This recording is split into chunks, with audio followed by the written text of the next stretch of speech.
нами Михаил Коробов, он будет защищать Python 3.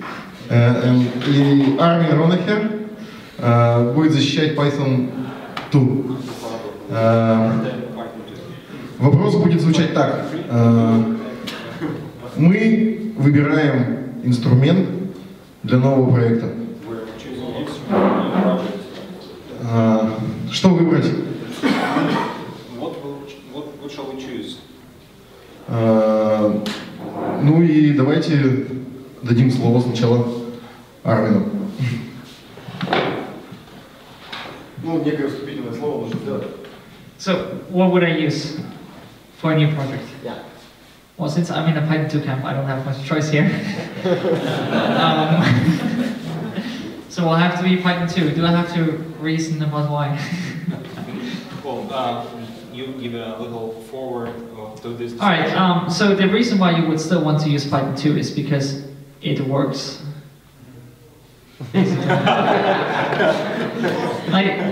All the libraries are there. It's at the moment still a fast interpreter. There are more choices available. You can use PyPy, Triton, and so forth. And it's overall a really compelling package. And in regards to newer equals better, there are counter arguments I can give, like PHP 6, which no longer exists, D2, which is not nearly as much used as D1 was. JavaScript 4, does anyone use that? JavaScript 4. What else is there? So, I mean, not every evolution of language has resulted in overall actual traction towards that point. So, at the moment, Python 2 is still doing really well, and will continue to do it for a while. Одно слово добавлю. Ваша задача следующая. Каждый стол должен будет придумать главный вопрос противоположной стороне. Ну, типа, что вы будете делать в таком случае? Михаил. Ну, я хоть и противоположная сторона, но я считаю, что все, конечно же, зависит от проекта. И для некоторых проектов возможности третьего питона, потише говорить? Нет, просто паузу делать. Being an opposite side, I will say that everything depends on the project. В питоне в третьем есть некоторые вещи, которых просто я лично не знаю, как получить во втором питоне. The third one has some things that Michael personally doesn't know how to get in Python 2. Ну, например, то, что меня, ну, я не знаю, вас, наверное, тоже многих давно смущало, это работа в консоли, например. For example, the console work. С консолью проблемы такие, что, ну, это мой, как бы, может, как сказать, персональный пунктик, что во втором питоне методы str и repr, они по интерфейсу обязаны возвращать байтовые строки. И поэтому нельзя вернуть не ASCII строки такие, чтобы они работали и в консоли, и, например, ну и имели, в общем, были всегда в одинаковой кодировке, потому что кодировка консоли отличается.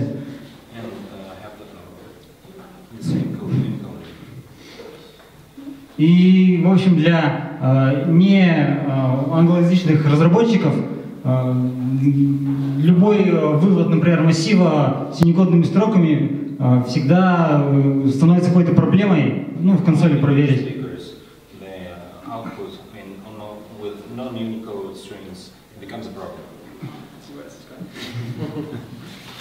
Ну, это как бы просто одно из таких мелочей, которых, ну, мне, ну, одна из которых мелочей, которые третий питон решает. И для многих задач, например, для какого-то, ну, прототипирования в консоли каких-то методов, это может быть важно и удобно. И для того же обучения людей сложно бывает объяснить, почему не работают какие-то простые вещи. И третий питон тут просто делает эти вещи проще. Я пока, ладно, пока. Yes, there is obviously a certain advantage in using Python 3 in regards to as Unicode is concerned, because Unicode in Python 3 is obviously a core language feature, whereas in Python 2 Unicode was a tacked-on feature. Now that being said, there is, I mean, at this time there is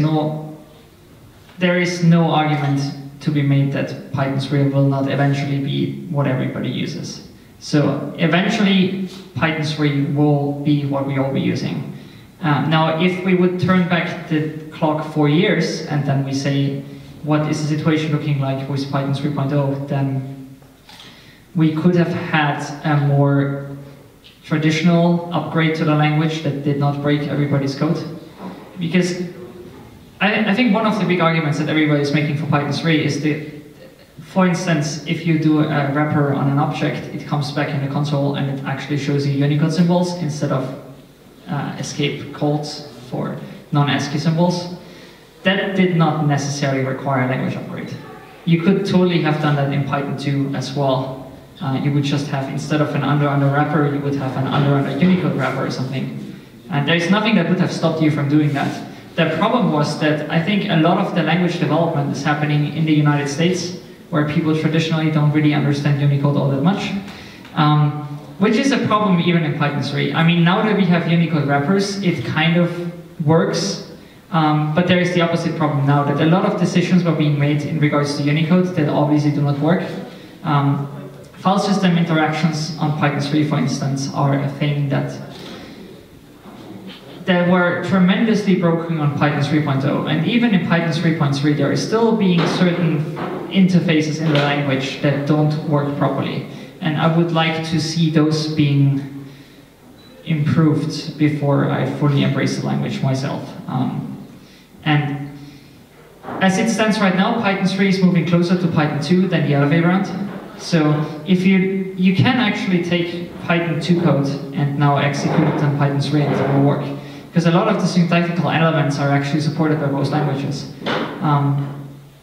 There will be small differences in regards to string handling, but it will not be the huge thing that you can't write code that would work in both languages. Yeah, the thing is, like, yes, obviously the wrapper on Python 3 looks nicer for if you have a language that is predominantly non-ASCII based, which obviously Russian is one of those.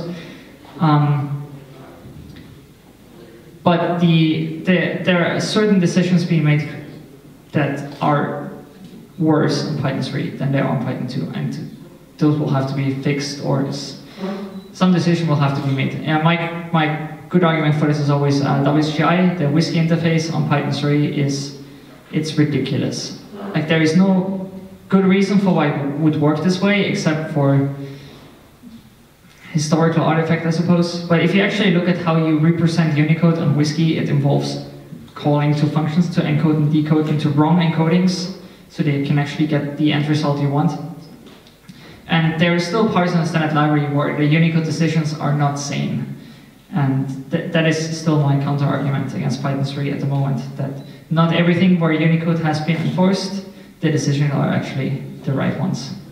And all of this comes at the cost of breaking your code with not gaining much advantage. Like, if the wrapper is the only thing that you actually benefit from, that it looks nice in the console, then that is a two-line fix for Python 2. Because all you would have to do is you introduce a new variable that returns, like a new special method that says Unicode wrapper, and it returns Unicode symbols. So yeah, I mean, Python 3 eventually will be the language we all want to use, but I think at the moment there is not enough new feature set in the language yet that would give us a good reason to upgrade. But that's, again, my own personal opinion on this topic. Я сначала немножко опять про свой репер. Армин говорит, что можно, если я правильно понял, просто задать, например, метод Unicode репер и использовать его. Но репер используется, например, встроенными контейнерами, он для показывает, то есть без поддержки интерпретатора все равно эту проблему до конца не решить.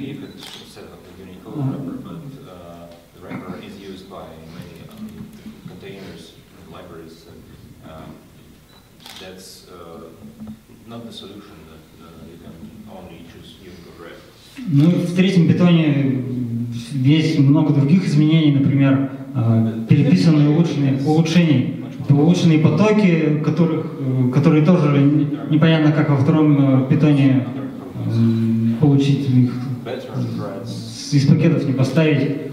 То есть, кроме потоков, сразу, да? Там, ну и просто язык приятнее в работе.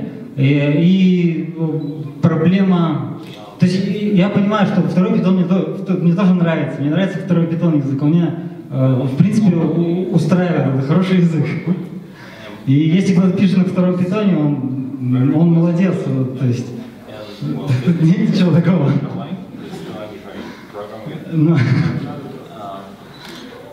Но в переходе на третий питон, то есть у Армина есть какие-то конкретные вещи, которые ему мешают. И это, скорее всего, вещи, которые на самом деле важные, но они тоже ведь важны не для всех, возможно.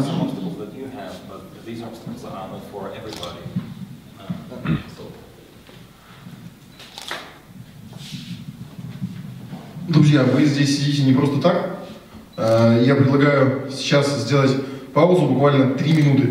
Я завожу будильник, у вас есть 3 минуты. Каждый стол, у каждого из вас есть свое понимание данной проблемы. Вот. Каждый стол должен придумать по одному вопросу в другой стороне. Время пошло? Ну, в смысле, слева питон 2, справа, слева защитники питон 2, справа защитники питон 3.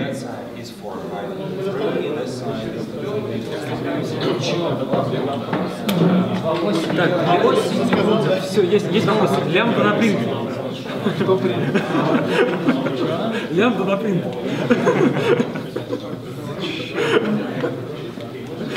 Ну, это вопрос без ответа. Я подумаю об этом. Интересно.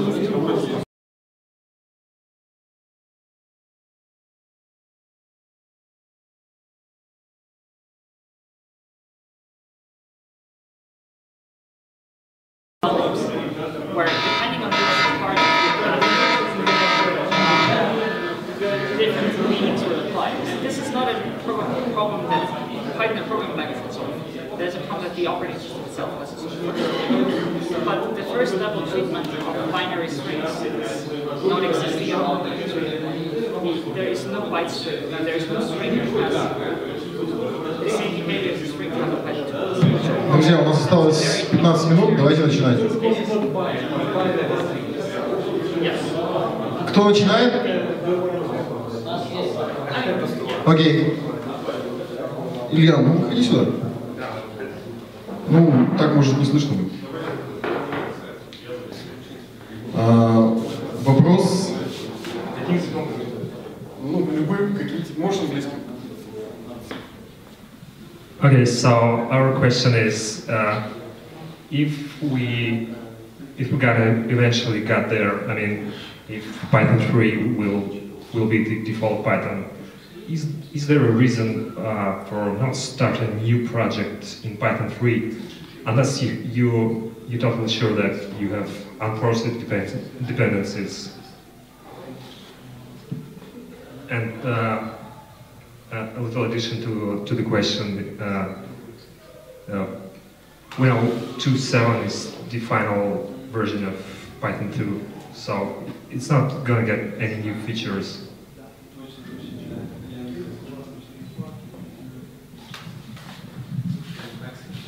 So, to be honest, my argument against Python 3 is getting weaker and weaker every year, which is a good and a bad thing. 2 years ago, my argument against using Python 3 for a new language was that I was sort of afraid that Python community was split into two camps. Now, I do realize that I am part of the reason why it will become two camps, because I'm arguing against the other version. But independent of if I would make an argument for Python 2 or not, there will still be people that run Python 2 code. Now, if you would use Python 3 for a new project, and go ahead and do that, but what will happen in the next 2 years, 3 years, 4 years, 5 years, something around this way, is that we will eventually end up with two different Python communities. And we are already so far in this whole process that there is no way for us to fix that anymore. We will end up with a group of people that use Python 3, and there will be a group of people that use Python 2. Now, these two groups have started happening independent of what the Python community did, just because the way the interpreter is internally structured does not allow you to use a Python 2 and Python 3 code at the same time. And actually, the people outside of the Python community started this whole process by first Vim started embedding Python 3, then GIMP started embedding Python 3, then Sublime Text 3 started embedding Python 3, and these are now causing the big problems where some part of the community is force upgraded or force downgraded, depending on how you look at this whole thing. So the process already has started. Now on the other side, there will be a lot of legacy code which will always remain Python 2 because the cost of porting it over is just so large. So yes, in theory, there is no reason why you wouldn't want to use Python 3 now, even if there are problems, because you could just make the decision in assuming all of your dependencies are there. We just have to be very careful that if we split the community, it will not be a very pleasant overall experience. And what I sort of hope will happening is that Python 2 gets another release that brings it closer to Python 3, and future Python 3 release will bring us back some interfaces that we lost, that we get closer to Python 2, so that we can actually make an upgrade that does not involve us rewriting all of our stuff. And I still hope that this release will happen, so I'm sort of hoping that we can delay this whole problem of having two communities for a little bit longer. But yeah, I mean, that is my main problem with this. I can see some people that I downgraded the project from Python 3 to Python 2 half a year ago for a little, not myself, but there was a company that had a project that they were written in Python 3, and they had so many dependencies on Python 2 that there was just no other way to then tell them it's actually a better idea to just go to Python 2 at the moment than me upgrading all of your libraries, because I can't do that. And that was actually not at all any of my libraries. There was other stuff they already had in place. But I can see the other thing happening, that people upgrade to Python 3 at the moment. And having these two communities sitting around separately side by side, I think is a problem we should, like, that is a bigger problem than deciding on Python 2 or Python 3, is that these are actually seen as two different camps. I mean, we are sitting here on two sides of the table, which is proof by itself that we should fix that problem first, than actually deciding on is it Python 2 or is it Python 3. It should be the Python programming language, and Python 2 or Python 3 is just different version numbers, and not two different philosophies to look at the whole thing. And so I think we should fix that problem, because that is the big one, not deciding on which version it is. Because one thing is really clear, there will be people sitting around that have code in Python 2 that will sit there for 15 years and will not be changed, just because companies move slowly. So you believe in 2.8? I believe in 2.8 and 3.4 under the assumption that it will be roughly the same thing. I'm skeptical about 2.8, really, sorry. Yeah, I mean 2.8 will probably not happen, let's be honest. Just because having seen how Python development works, once a decision has been made and a fairly prominent position made this decision, then that's final. That being said, there will be custom patches on top of Python 2 if you want it or not. People will make their own versions of Python 2. So if there will be this one company that comes up and says, actually we still run Python 2 code, here's a different version of it. And maybe the Python Software Foundation can change their mind on this and actually make this themselves, just with the intention in mind to make an upgrade possible. Maybe it's just enough if Python 3.4 moves closer to Python 2. I mean, if you look at Python 3.3, it's so much closer to Python 2 than 3.0 was. Like, you can actually write the same code in both languages now, or in both versions of the language now, and it works roughly the same with some minor differences there. Просто, пару замечаний. Я, в общем, в целом разделяю опасения, но с другой стороны, Python 2.4 возможно отличается от Python 2.7, в котором используются все фичи-импорты, больше, чем Python 2.7 от Python 3.3, например.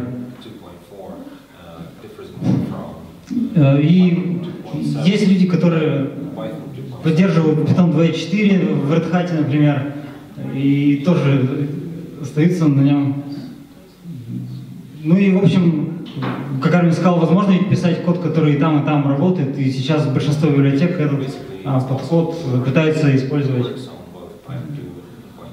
Поэтому тут нет такого сильного разрыва. То есть, возможно, есть какие-то части, где этот разрыв есть.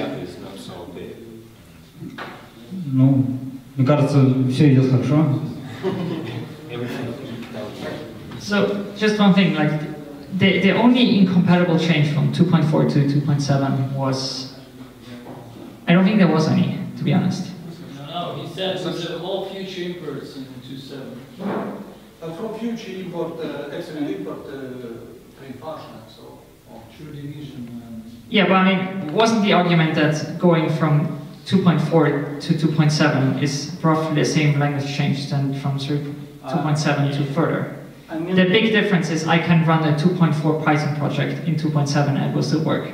The only change in a language I know of was the introduction of the with keyword. So if you had a function called with, it would break. But I don't think there is more than that. So Python had a really good history of not breaking people's code. And the prime example for this is the future module. Every time a keyword was introduced that would break would break code from already existing code bases, it was introduced with the future import first. Python 3 broke this tradition, and that's sort of where the problems start. So yeah, obviously you can write code that runs in both of these things. The problem is it doesn't come automatically. Like my code does not automatically run on Python 3. So I have to invest time in making it run on Python 3. But besides making this run on Python 3, I also have other things to do. Like my day job is not porting stuff to Python 3, it's making stuff that solves other people's problems, and we choose Python 2 as a language for it. So it's just more time and work involved in getting this ported over to Python 3. Like I know my company will not be interested in Python 3 at all, because the company I work for, what matters at the end of the day is that the whole thing runs and not that it runs on Python 3. Because there is no immediate benefit of it. And I think that is a core problem. We have to figure out a way how to solve this. And that will not mean kill Python 3 and go with Python 2. That will be find a nice upgrade path, maybe find better documentation, how you can deal with this problem. Something along these lines. But yeah, I mean, that's my opinion on this end. Ваш вопрос? Вы готовы? Well, I have a question more on the trolling side of things. Well, you know that, if I'm not mistaken, in Python 3 you can use Unicode literals for variable names. Yes? Yeah. Okay, and now, you know, in Russian software development, it is common to write commands and doc strings in Russian, because developers know Russian better, and if it's a complex explanation, then you should write it in Russian. And the next natural step in Python 3 seems to start using Russian variable names. And this leads us to some, well, it's scary to even think of it, but it seems to be logical. If you write commands in Russian, if you write doc strings in Russian, then you start writing variables in Russian, and you end up with 1s. It's, well, something like this. It's scary. I think there was a PEP with a proposal of POST6 types. I think this is very related. In this PEP, хорошо, ну там после каждого типа просто можно было там снеговика дописывать. И лям буду после функции ставить в юникодную.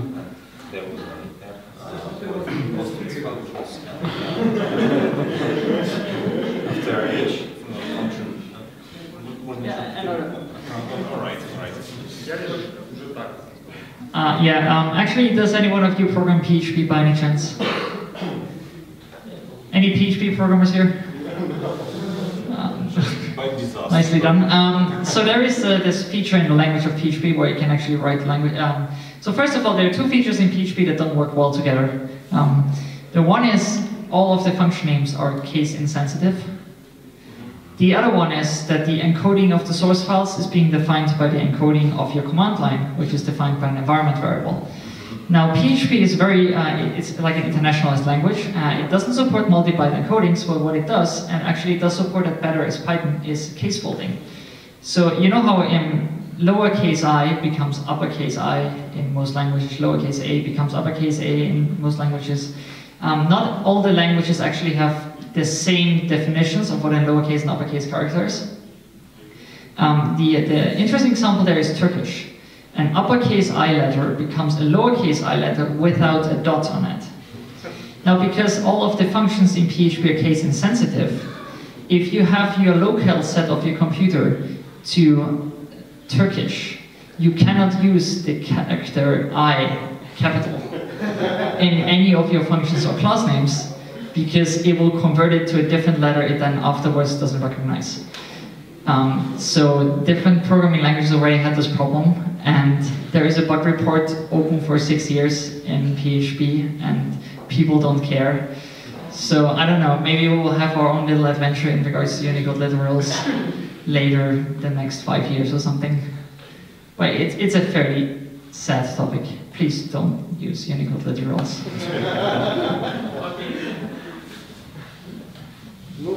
Я предлагаю, если у кого-то еще есть вопросы, или, ну, в смысле, чтобы продолжить дискуссию, уже переходить к свободному формату. Можно по-русски? Да, ну, так проще. Да, по-русски проще. Допустим, вы не программист, вы менеджер, и направляете команду нового проекта. Say you're not a programmer, you're a manager, and you're gathering together a team for a new project. Вы смотрите присланное вам резюме и видите, что там, допустим, 90% программистов, которые всю жизнь писали простые сайты на Django, и только оставшиеся 10%. You're looking at the resumes and you see that 90% people were writing simple Django programs and 10%. И только 10% что-то вообще слышали о третьем питоне. And just 10% heard something about Python 3. И, соответственно, это более продвинутые программисты, им надо больше платить.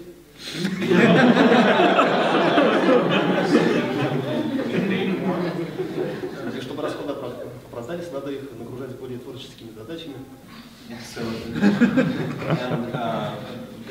So that they were motivated, you should load them with more creative work. Что возлагает на вас больше ответственности как на менеджера? Выберете ли вы Python 3? This loads more responsibility to you on you as a manager. So in these circumstances, will you choose Python 2 or Python 3 then?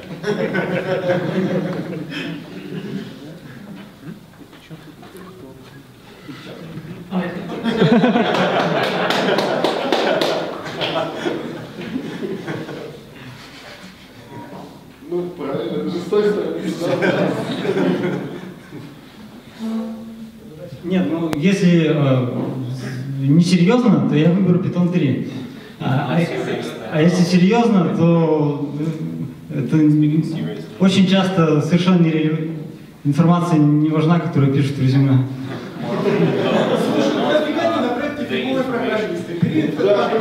А язык какой-то тоже не важен.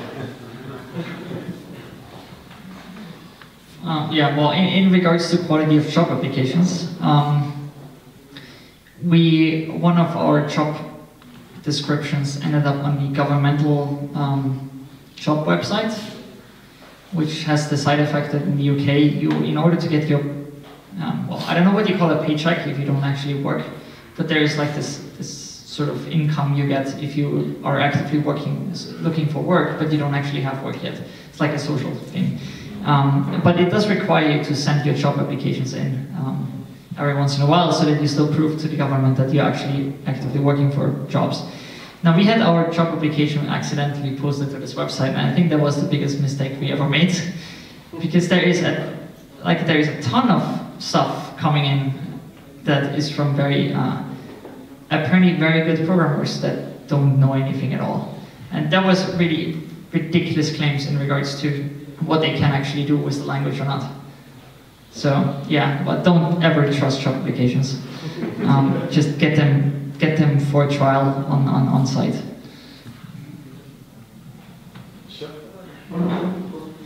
Чисто такой вопрос.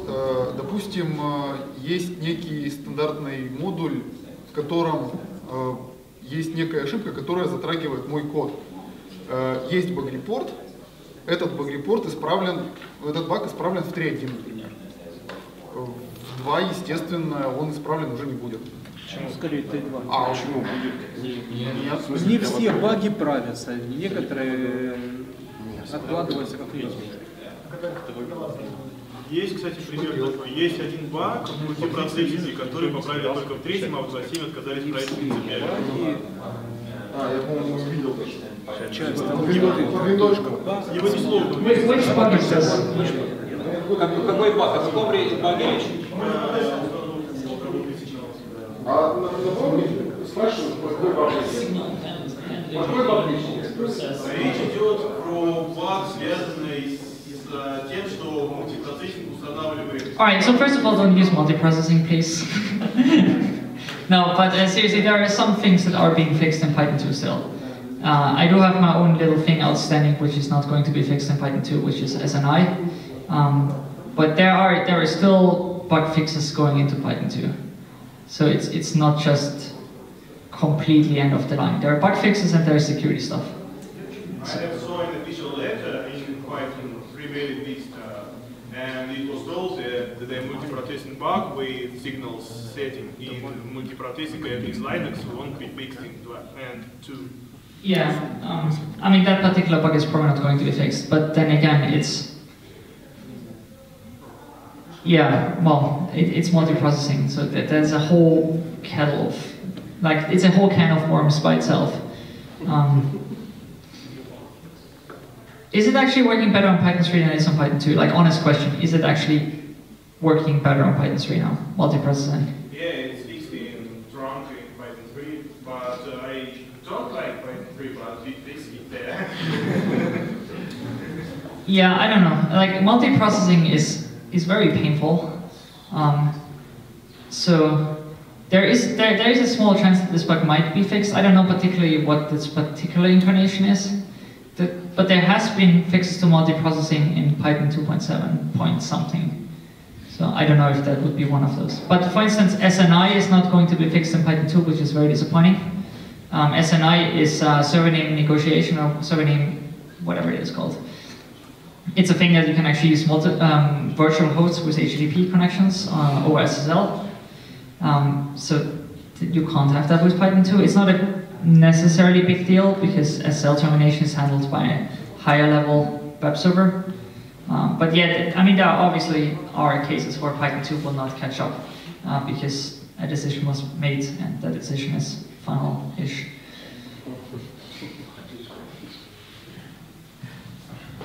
На самом деле у нас время нашего круглого стола закончено.